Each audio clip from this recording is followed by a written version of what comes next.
Nothing in this podcast or on our website should be construed as medical advice.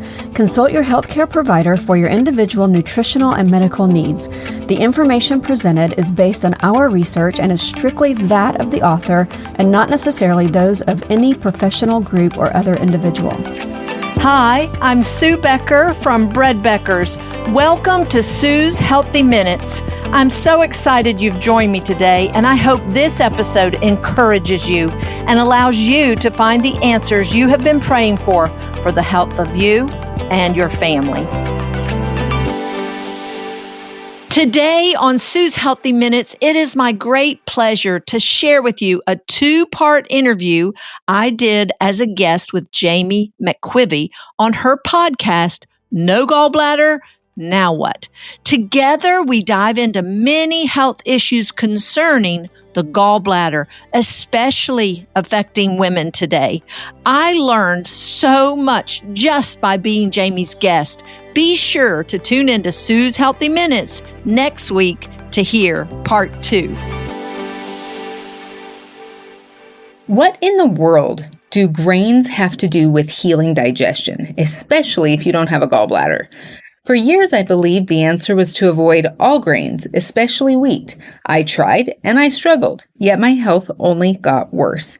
It wasn't until I shifted my focus from simply managing symptoms to truly healing my digestion that I discovered the power of whole grains. And that's when I came across the incredible work of Sue Becker. In today's episode, you're going to hear the truth about whole grains, why they're not the enemy, how they can actually support digestion and healing, and the simple ways you can bring them back into your diet with confidence. This conversation with Sue is packed with insight, encouragement, and practical tips. So let's dive in. Today we have a very special guest, Sue Becker, and I have loved Sue's podcast called Sue's Healthy Minutes, where she interviews people about how bread has healed them. And today we're focusing on Christian women, digestive health, and finding hope, especially for those who have lost their gallbladder or are facing losing their gallbladder. So here's a little bit about Sue. Sue Becker is an incredibly gifted speaker and teacher with a passion to share principles of healthy living in an encouraging way. She is the co-owner of the Bread Beckers, the founder of the ministry, The Real Bread Outreach, all dedicated to promoting whole grain nutrition. Sue has a degree in food science from the University of Georgia and is the author of the Essential Home Ground Flour book.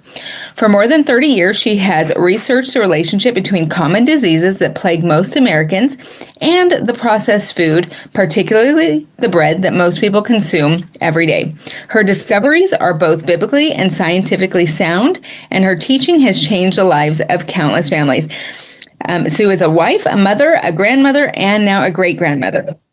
And I love Sue's take on this because in my own practice, I teach from history, science, and sacred text. So I love the idea of putting science and biblically sound principles together.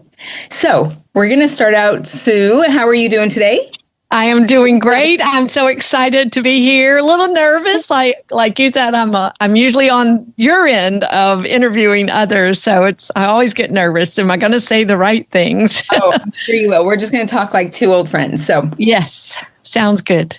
So as I was going through my own health journey, a lot of my listeners know that I got sick early on, and then I was poor and married, and I got my mother-in-law gave me her mother-in-law's old grinder, and I don't know, it was like 150 pounds of wheat.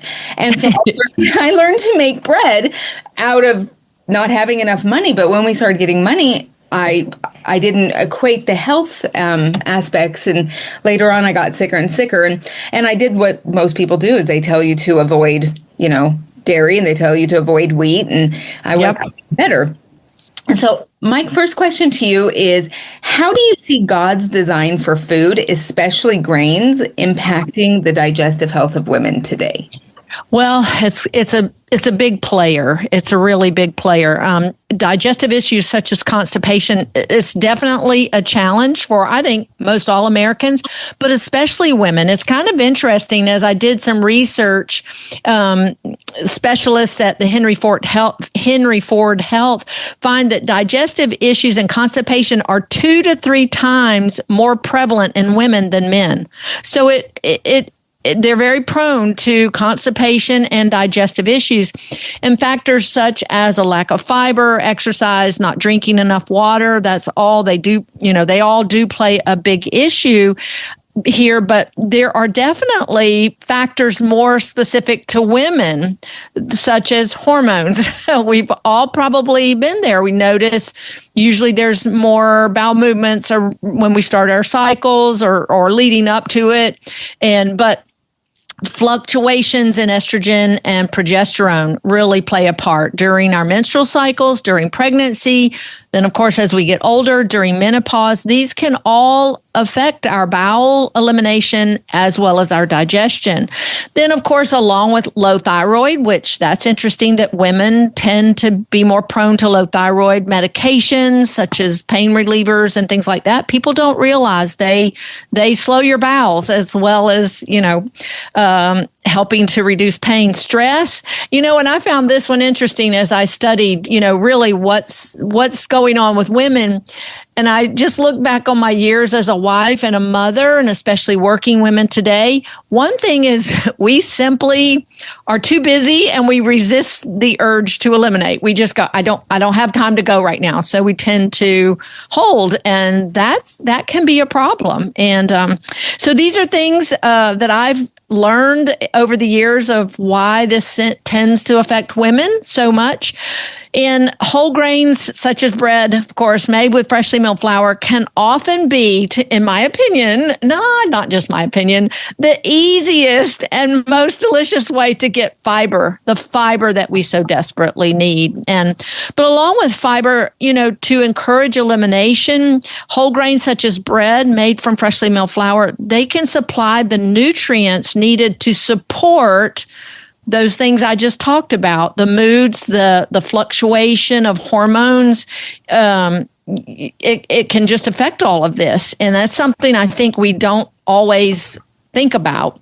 So the fiber, particularly in whole grains, also support the growth of our good gut microbiome. That's something that I've learned over the years more and more and more as I've studied how important that is. And then, of course, these organisms break down the fiber in our gut.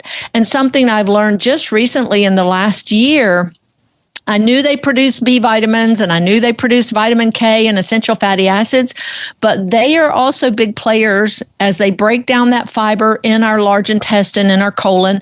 They produce dopamine and serotonin.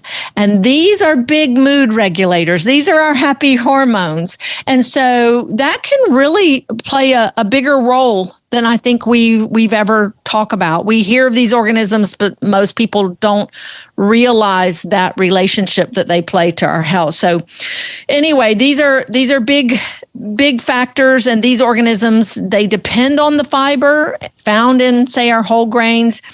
And so they're going to affect women positively. So, yeah. Amazing how our bodies are made and how God deals with things, because when he gives us something like bread, it doesn't ever just affect one thing, right? It's like it's a cascade of like helping with our mood and helping with our hormones and helping with elimination and helping us sleep and all of these things. And it's never one thing. It's always amazing. The more I dig into bread, the more absolutely I'm amazed at how, like you said, it's not just one thing. It's not just going to the bathroom every day. It touches just about every aspect of our body and our health. Yeah, and I teach over at the college, and this week was about carbohydrates, and I started teaching about wheat because I just totally love it. And we just have this and fiber that's involved. And people think fiber, they think bowel movements, and it's like yes, but also it takes out and it mops metabolic waste. It gets used hormones out. It does all of these things. So I made some homemade bread and brought it to class, and they were like, "Oh my gosh, it tastes so different." Yes, it's a completely different beast. Yes, yes, yes. I love the way you say that. And it's a delicious way to get fiber and nutrients into your body. So, yeah. Absolutely. And in the scriptures, bread is kind of this reoccurring theme. And I Yes. love how you've pointed out in the past that Jesus refers to himself really as two things, which is bread and living water. And that to me means it's significant. And so, how has studying bread deepened your understanding of God's provision and design for our health? Wow. Even today, in my reading of Hebrews, I read through the Bible every year, and I was in Hebrews, and it was describing the tabernacle and the holy place, and then the most holy place. But in the holy place was the bread and the lampstand, the light and the bread, which Jesus said, I am the light and I am the bread. And those are the first of, I call it the 7 I ams of Jesus found in the book of John. But of course, one of my favorite scriptures, I can't ever say my favorite, but one of them that I refer to a lot is John 6:35. Jesus compares himself to bread.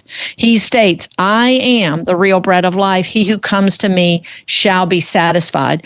Grains are a major part of the biblical culture. Several of the feasts are, centered around the harvest, the barley harvest, the wheat harvest, it's a major part of the biblical culture. And grains, particularly wheat or also wheat, they're so nutrient dense and full of fiber, making them both filling and nutritionally satisfying. Jesus knew what he was comparing himself to.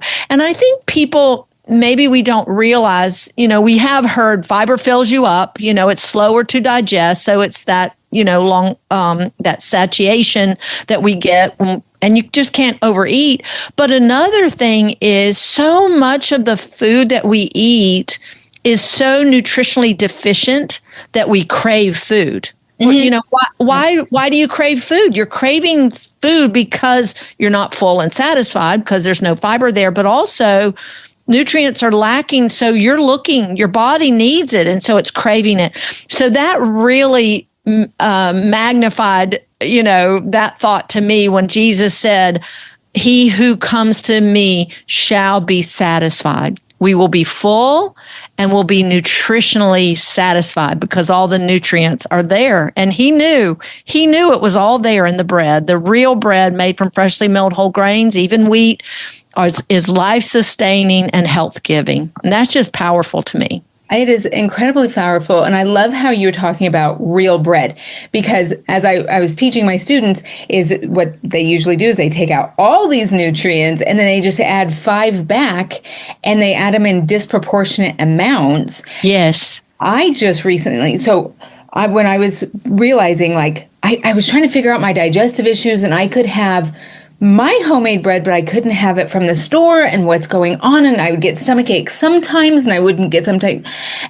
But really what it came down to for me is when they're putting in that synthetic folate, so the folic acid. Oh, yeah. I have the MTHFR gene. I have the double C677T, which is kind of like the worst for digestion. And it made so much sense to me. God made it to where I could absolutely digest this folic acid. Then man puts, folate. The folate. Mm-hmm. Then man puts folic acid in it, and I'm on the ground rolling around because I'm hurting so bad. And when you're talking about real bread, you're talking about fresh milled. And what does that mean? Because I think we use those words and people don't really know what that even means. Yeah. That means taking the whole grain as a seed, that whole kernel of grain of wheat or corn or beans or barley or whatever, rice, and milling it with an in-home flour mill, milling it into flour as you're ready to use it. That's what we mean by freshly milled. Whole grains are storable, left whole and intact. That wheat kernel is a seed, and it protects and preserves all the nutrients within. But as soon as you mill it into flour, you begin to lose nutritional value, and the oils and things are exposed to air, so they begin to oxidize. So that's what we mean by freshly milled, turning on a grain mill, pouring the grain in, and coming out flour. Which can seem a little intimidating, and we'll get to that in a minute. But okay, so I had a client someone who came to one of my bread classes, and she was told she was celiac. Now, she hadn't had the testing done.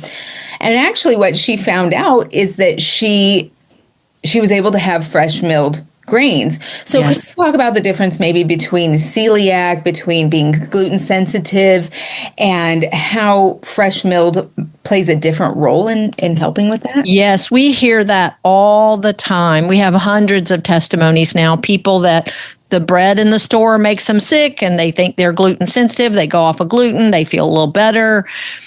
And so what we're finding and what people don't understand, and even unfortunately health professionals today, they're not differentiating between the wheat products in the store and real whole grain wheat. Mm-hmm. And so gluten's gotten such a bad name and people don't understand what it is. There are two unique proteins in the wheat family of grains. Those two proteins, gliadin and glutenin, they've always been there. They've been there since the beginning of time. God put them there. They're very unique to the wheat family and they're very important to bread making. And that's why they're there. Those two specific unique proteins in wheat, when you mill wheat into flour and then you wet that flour, like you make a dough with it, those two proteins, when flour is hydrated, they form this stretchy substance called gluten. That's all gluten is. Gluten is not technically in grain. It's something that forms. So this stretchy strands of protein form. Why are they important? Because when you make a yeast leavened bread, whether that be sourdough of ancient days, and even today it's become very popular, or your commercially isolated yeast organisms like our bread making yeast.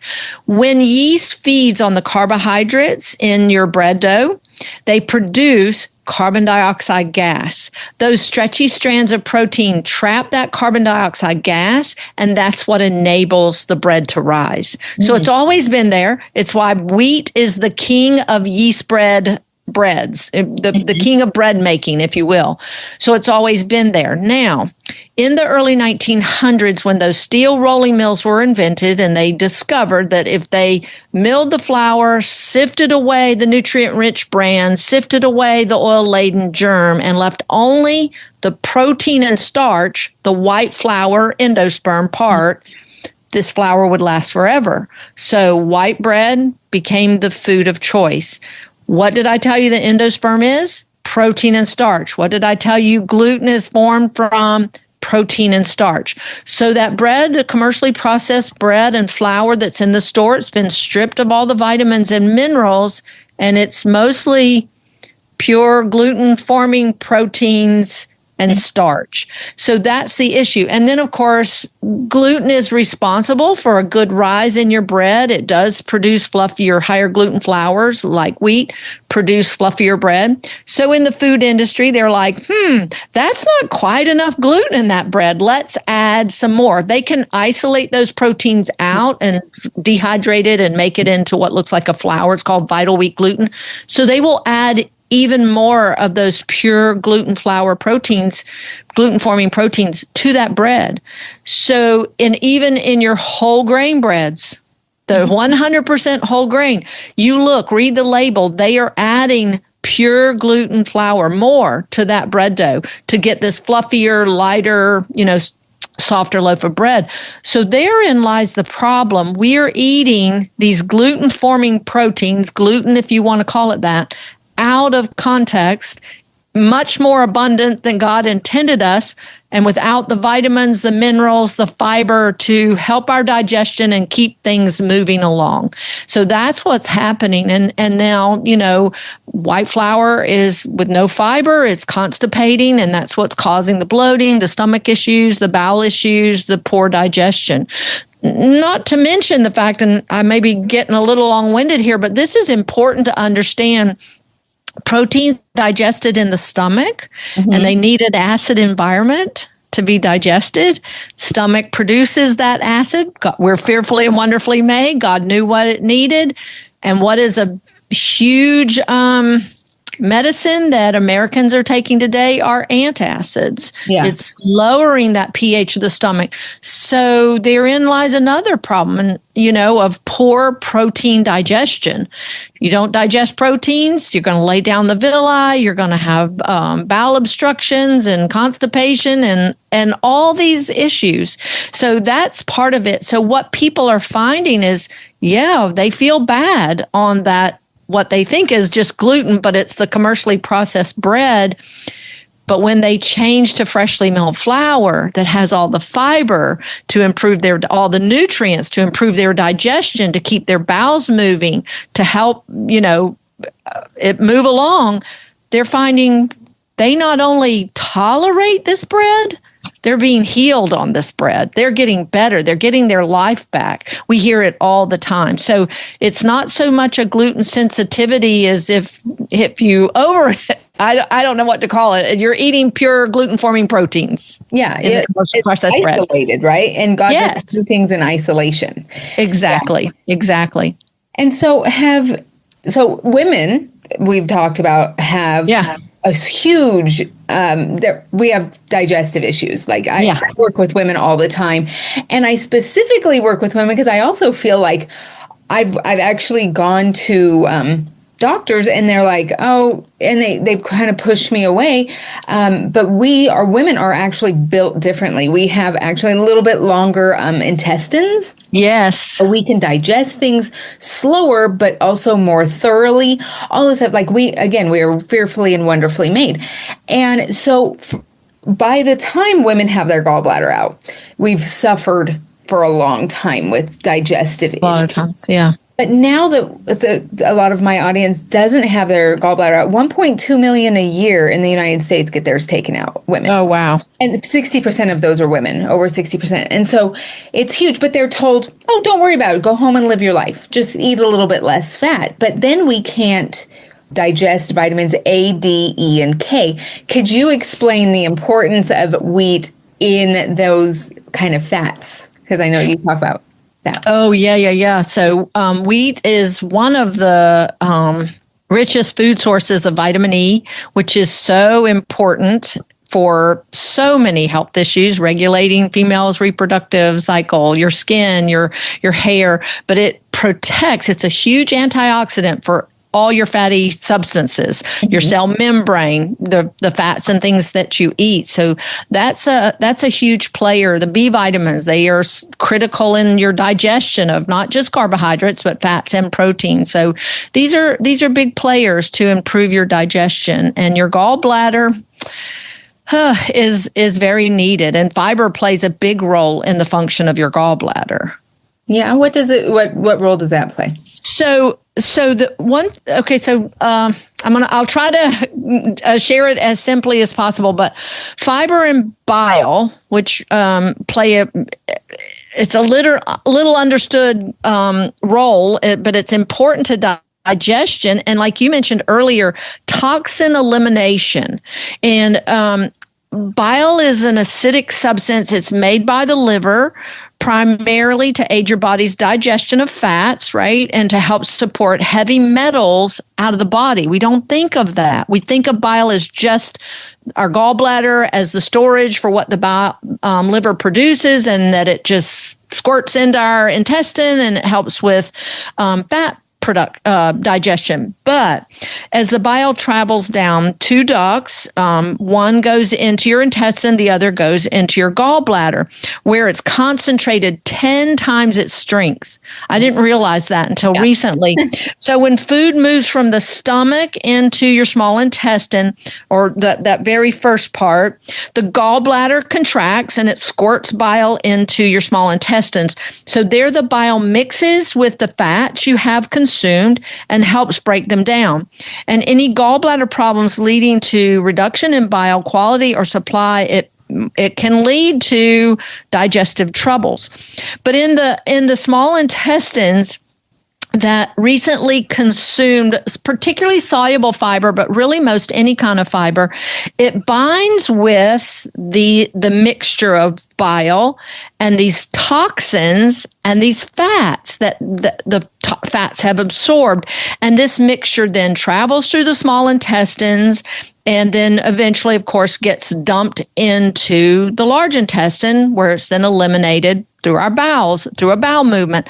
So, but when bile that has these toxins and fats and everything in them, it's not bound to fiber, then it's reabsorbed into our bloodstream through the wall of our small intestine, and then this blood-borne bile returns to the liver for cleansing. So now the liver has to do this cleansing process again. The liver extracts the bile from the blood and resecretes it back into the intestines for reuse. But all these suspended toxins in the bile are carried back through the system. Yep. I'm getting tired just thinking about it. I know. That we're causing this sludge. So this is increasing our body's toxic burden. So bile goes through this recycling process several times a day. But when we don't eat enough fiber, we don't eliminate these toxins like you mentioned before, and we don't produce enough fresh bile. So as this bile gets recycled, it gets sludgier and thicker. You know where I'm going with this. And then the gallbladder then is filled with this sludgy bile, thick bile that's not supposed to be like that, potentially causing serious issues with the gallbladder and digestive issues, as well as sludge buildup in the gallbladder, which unfortunately may lead to gallbladder issues, where then the recommendation is, you don't need it, remove it. So it does play a big role. So those who've had their gallbladder removed, they're going to have to, are going to have to watch their fat intake. But more importantly, they need to be eating fiber-rich foods and foods that will help them break down those fats more easily during digestion. And of course, wheat and whole grains are full of lecithin and B6 and inositol and choline, which are all very important for emulsifying those fats. Wow, isn't Sue just a wealth of knowledge? She's already taught us so much, including how grains help hormones and digestion and how it relates to the gallbladder, how bread is like Jesus, it fills us and satisfies us, the difference between homemade bread with natural folate versus store-bought bread with folic acid, that gluten is perfectly fine when it's in the proportions God made, and the importance of vitamin E and wheat being the biggest source of that. So in our next episode, we will dive even deeper, where we talk with Sue about tips and tricks to save money, and also stay tuned till the end of the next one, where she gives an amazing story of health redemption. Remember that your body is fearfully and wonderfully made, and that there are always answers and there is always hope. I will see you in part 2 of this interview. Stay tuned. Sue's Healthy Minutes podcast has been a presentation by the Bread Beckers Incorporated, located in Woodstock, Georgia. For more information, store hours, and learning opportunities, visit breadbeckers.com and follow us on Facebook and Instagram. Make sure to subscribe to this podcast and never miss an episode. Share this with 2 friends who would benefit from this information, and be sure to join us again next week for more of Sue's Healthy Minutes.